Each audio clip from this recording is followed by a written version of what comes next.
नमस्कार, IBC 24 देख रहे हैं आप और मैं हूं आपके साथ अविनाश कर। 10 बजे रात पूरे दिन की बात में आपका स्वागत है। कांग्रेस नेता और MP कांग्रेस के सीनियर ऑब्जर्वर रणदीप सिंह सुरजेवाला के राक्षस वाले बयान पर अब MP में सियासी पारा हाई हो गया है। बीजेपी के सीनियर नेताओं में एक के बाद एक सुरजेवाला के बयान पर हमला किया। क्या है ये पूरा मामला और क्या है वार पलटवार का सिलसिला, इस रिपोर्ट में आप जानिए। भारतीय जनता पार्टी को जो वोट देता है और भारतीय जनता पार्टी का जो समर्थक है वो राक्षस प्रवृत्ति का व्यक्ति है। मैं आज महाभारत की इस धरती से श्राप देता हूं।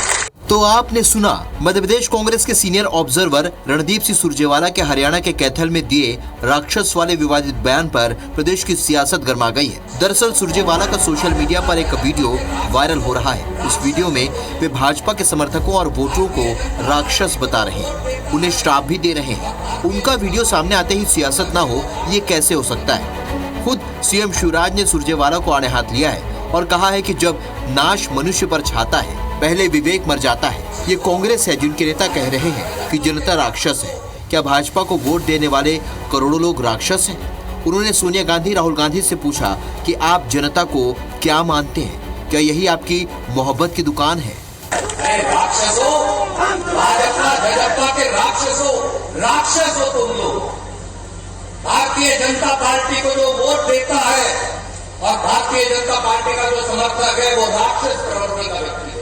मैं आज महाभारत की इस धरती से श्राप देता हूं। सोनिया जी, राहुल जी, आप क्या मानते हैं? क्या आप सारी जनता को राक्षस मानते हैं? भारतीय जनता पार्टी, हम लोग जनता को अपना भगवान मानते हैं और मैं भी हमेशा कहता हूँ मध्य प्रदेश मेरा मंदिर है, उसमें रहने वाली जनता ही हमारी भगवान है। और राक्षस भी कह रहे हैं और श्राप भी दे रहे हैं। आप जनता को भगवान नहीं मानते, स्वयं को भगवान मानते हैं। वहीं मंत्री भूपेंद्र सिंह और विश्वास सारंग ने भी कांग्रेस पर हमला बोला है और कहा कि यही कांग्रेस के संस्कार है। सुरजेवाला जी ने जो कहा ये कांग्रेस की संस्कृति है और कभी राहुल गांधी जी रावण कहते हैं, सुरजेवाला जी राक्षस कहते हैं। तो कांग्रेस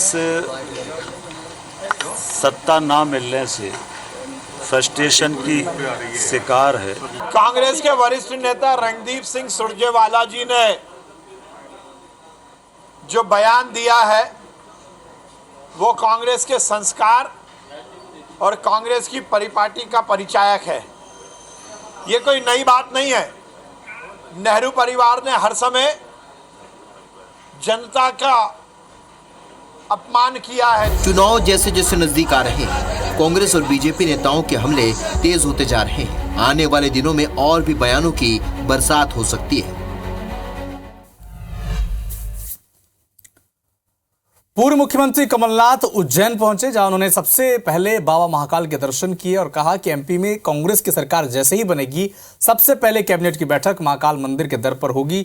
सॉफ्ट हिंदुत्व जैसे कई मुद्दों पर कमलनाथ ने कई बड़े बयान दिए। आइए आपको सुनाते हैं। मैंने तय किया कि जैसे ही कांग्रेस की सरकार बनेगी हम पहली कैबिनेट की बैठक हम महाकाल में करेंगे। हम यहाँ आशीर्वाद लेंगे तभी आगे सरकार चलेगी। ये कोई सॉफ्ट हार्ट हिंदुत्व नहीं है, हमारी भावना है। मैंने 15 साल पहले बनाया था हनुमान मंदिर छिंदवाड़ा में। कौन सा हिंदुत्व था? मेरी भावनाएं थी। उनके पेट में क्यों दर्द होता है? जब मैं महाकाल आऊँ उनके पेट में दर्द होगा। आज शिवराज सिंह जी किसी ना किसी तरह गुमराह करने की, ध्यान मोड़ने की, उनको 18 साल बाद बहनें याद आ रही हैं, 18 साल बाद संविदा याद आ रहा है, 18 साल बाद उन्हें किसान याद आ रहे हैं। जब चुनाव के 4 महीने बचे हैं, कर दो घोषणाएं।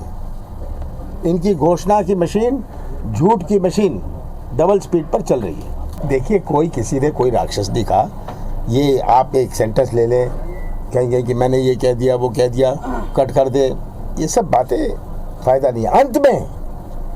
अंत में प्रश्न है कि मध्य प्रदेश की जनता कहाँ है। छत्तीसगढ़ बीजेपी के प्रदेश अध्यक्ष अरुण साव के आरोपियों के घर पर बुलडोजर चलाने वाले जो बयान पर अब सीएम भूपेश बघेल समेत पूरी कांग्रेस पार्टी ने पलटवार करना शुरू कर दिया है। सीएम भूपेश ने कहा कि अरुण साव बुलडोजर चलाने की शुरुआत अपने घरों से करे। रमन सिंह 1 साल कमीशन खोरी नहीं करने की बात लगातार कह रहे थे, तो सीएम भूपेश ने कहा कि हम बुलडोजर चलाने पर विश्वास नहीं करते, कानून पर भरोसा करते हैं। छत्तीसगढ़ में कानून का राज है, बीजेपी के लोग नफरत की राजनीति करते हैं। तो वहीं साव के बयान पर मंत्री अमरजीत भगत और दीपक बैज ने भी पलटवार किया। उन्होंने क्या कहा है आपको सुनवाते हैं।